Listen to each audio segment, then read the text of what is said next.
I have one more brilliant idea to share with you. I'm not sure if you'll fully connect with it right now, but I'm speaking from my own experience. I genuinely want you to give it a try. I really want you to try it. Hi everyone, my name is Deepak, and on this channel we talk a lot about improving English fluency, personality development, and building confidence in speaking English. Today, I want to address a common concern I've seen in the comments. Many of you say, "Sir, I can't find the right words when speaking English. I go blank, and I don't know how to express myself properly.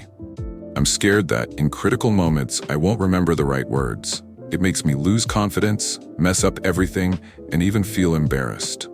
First, I completely understand this concern. It's a genuine issue that I've faced myself. Early on, I experienced this problem even more frequently, but over time, it got much better. Now, I can speak freely without overthinking words. They come to me naturally. How did this happen? Let's explore that. When addressing this issue, the common advice is often, just practice more. While practice is essential, it can't be the only solution.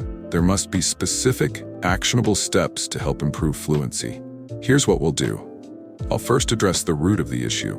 Then I'll share a practical, actionable solution that you can implement in your daily life to overcome this challenge.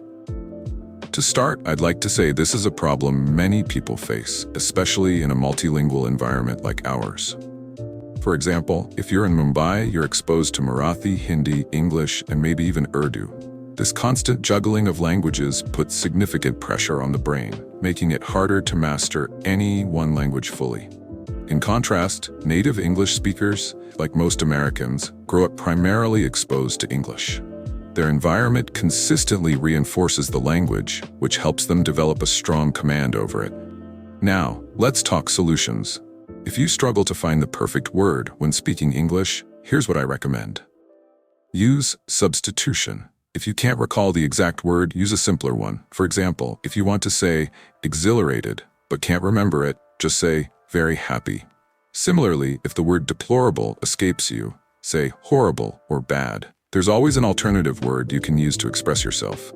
Even advanced speakers like me substitute words when we can't recall the perfect term. It's normal and human, not a sign of weakness. Over time, as your vocabulary grows, this will happen less often.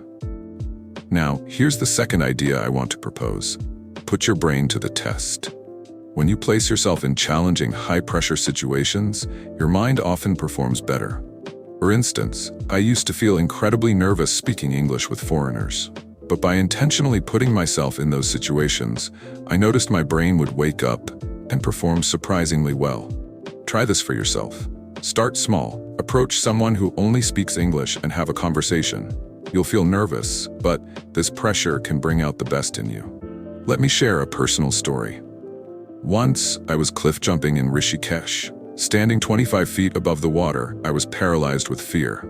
After 15 minutes of hesitation, I finally asked someone to push me. Without warning, he shoved me into the water. For a moment, it felt like I was drowning, but my life jacket brought me back up. That terrifying experience left me feeling both furious and proud. I had faced my fear and come out stronger. The same principle applies here. Take the leap. Put yourself in uncomfortable situations and you'll see wonders happen. Practice is key, but the final step, the leap of faith, is yours to take. Start today. Let me know in the comments if this advice helps you. I'd love to hear from you. Don't forget to subscribe to the channel and feel free to connect with me on Instagram. Take care, and I'll see you in the next video. Bye-bye.